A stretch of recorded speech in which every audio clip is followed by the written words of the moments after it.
is that the poor are getting poorer because they earn in naira, they have no asset that appreciate concomitantly with devaluation. This house, it's when people talk as if they are celebrating the failures of our country, I get worried. If we dismiss ourselves, who is going to uphold us? Even China, till today, regulate their currency. The Chinese currency is not market-driven. It's administratively determined. And you can see what is happening even today based on the illusion. I still see a lot of our economists talking from both sides of their mouth as if they are poor students of our economic history. Oh, you have to free the currency, you have to free the naira, they want to have free hand. All of that is being equal, yes. But we know that all of that is in the real world are never equal.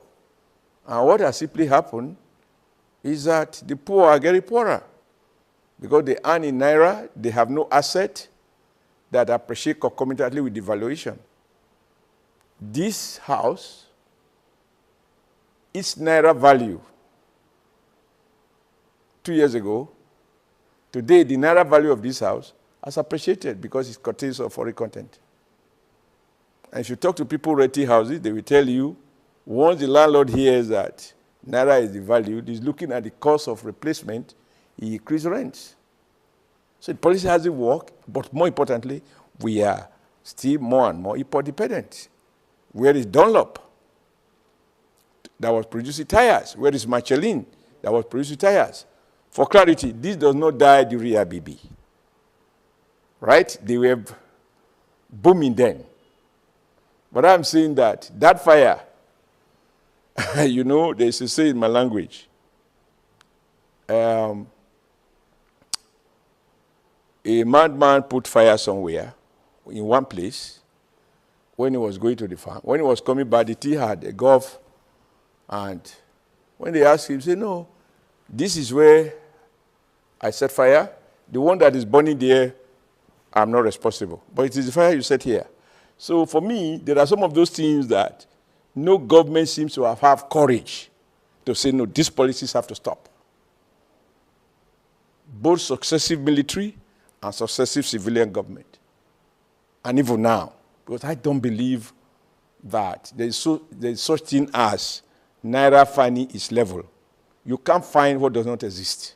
The forces that drives it, governments have no control. I believe in an activist state. I'm not talking of a combined economy, a communist economy. No, those are gone. But it must be a sensible blend between well-crafted sets of policies to control what the market will destroy, like the naira. To control and protect. Yeah, for example, today, CBN is doing so much in so many sectors. You will also say, what are the commercial banks doing? You will ask yourself, how can the economy get into recession and out of recession, but the banks every year are posting higher and higher profit? No, there is no nexus between what banks make and the health or the ill health of the economy. Something is wrong because the banks are supposed to service the economy. So if the economy is constricted, the banks are not lending. You go and you want to save, you get 2%. You want to borrow, you borrow at 80, 20, 21%. I mean, obviously there's something that is not adding up. Those ones require robust debate and, in my view, direct government intervention. There must be a gap that says banks cannot have a spread higher than this margin. Now, the tragedy of the system now is that your interest rate is far below your inflation rate. You can't say inflation is 14%, 18%, and when you save, you get 2%, 3%, or 1%. Because basic economic theory is that interest rate should be positive. Otherwise, you are punishing people who strive to save for tomorrow. And it destroys our pension. Because they deduct X, or the PFA, for your pension. They deduct 10, maybe 4 years ago, 3 years ago, they deduct 300 naira from you. That was $1. Today, they deduct the 300 naira, and it's translated to 60 cents. And so people are really going to get poorer. So this road has to be abandoned. I am clear about that. I'm not apologetic about it. The state must intervene to say, end of the madness. This market isn't working. Now, I'm sure you know, this is the last point I will make about my concern about any pretense about the market. The proponent of free market reside in Washington. Incidentally, it also hosts not just the US government, it hosts the World Bank. It also hosts the IMF headquarters. When Western economies come under severe crisis, just before Obama was elected, it was national governments, not the bank, not the fund, that had to intervene. The market could not save General Motors. It was American government direct intervention. And even now, you watch Biden's policies, he's injecting 1.2 trillion of public funds to stimulate the economy, not the World Bank, not the IMF, not the private sector, because the private sector is critically ill. They now require blood transfusion from the public sector, from the government. So if America is not allowing market to bail them out of the post-COVID crisis, why is anybody fooling himself that the market without regulation can by itself solve its own wounds? You can't. God gave us a country of about 200, or is probably 210 million now, based on estimates. We should preserve it because that is what other smaller countries are looking for. We have that. We should service it and do whatever we can to give every Nigerian a sense of belonging and a sense of commitment to defending the national interest. The fact that you have a challenge today is not a reason to burn down this house. There are moments when my kids are not too happy over what I have done or what I have refused to do for them. And they can say anything to me, subject to what our culture allows in terms of the relationship between father and child. But they can't, even in my madness to them, say, no, now we have to bring down this house.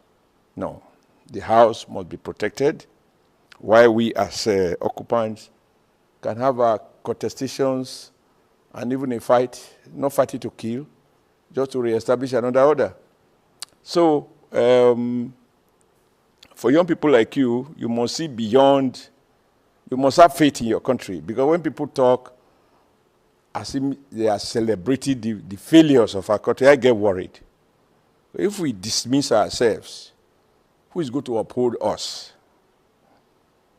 You know, in any case, the really hard lessons to learn, if there's nobody outside Nigeria will fix Nigeria. Nigeria will be fixed by Nigerians. And the countries that you want to escape to, they were built by their own people. Just a moment ago, I was having a conversation with someone, well, admiring what Kagame has achieved in Rwanda, a country that fought very bloody civil war, and we should learn from that. That civil war takes lives on both sides. Everybody was cutting. Maybe one group killed more than the other, but everybody is about how many people were killed. That is a negative story. But years later, Rwanda increasingly is becoming an example that both Africans and the world are seen as a miracle of what is possible when, regardless of ethnicity, people come together and speak in unison and work for a country. Today in Rwanda, if you ask somebody, are you Utsi or Tutsi? You tell you, no, sorry, I'm a Rwandan, period. Nigeria should get there. And so one man, you can do it, I can do it, by simply refusing to ask me, are you a Muslim? Are you a Christian? Where are you from? Which part of this is? I'll tell you my state, then you ask me which part of the state, I'll tell you, say which local government, I'll tell you. Are you a Muslim or Christian? All those are irrelevant. We just need a country that gives everybody a basis for loyalty, not one that is not playing, where group are ethnic champions are playing one group against the other. Having been president of Nigeria Labour Congress, I can tell you for free, there are oppressors in all parts of the country. And there are victims in all parts of the country, across the 36 states. So all those diversionary things about some group meeting here to make a declaration, another group meeting there to make a declaration, those, in my humble opinion, are unhelpful. Because the problem they speak to affects people from across the 36 states and FCT. You know, but those are escape routes that people resort to divert attention from their own incompetencies sometimes. I love this country with all its imperfection, and I believe that the sum total of our problem, Nigeria as a nation, is still much more than the sum total of all the problems that we talk about.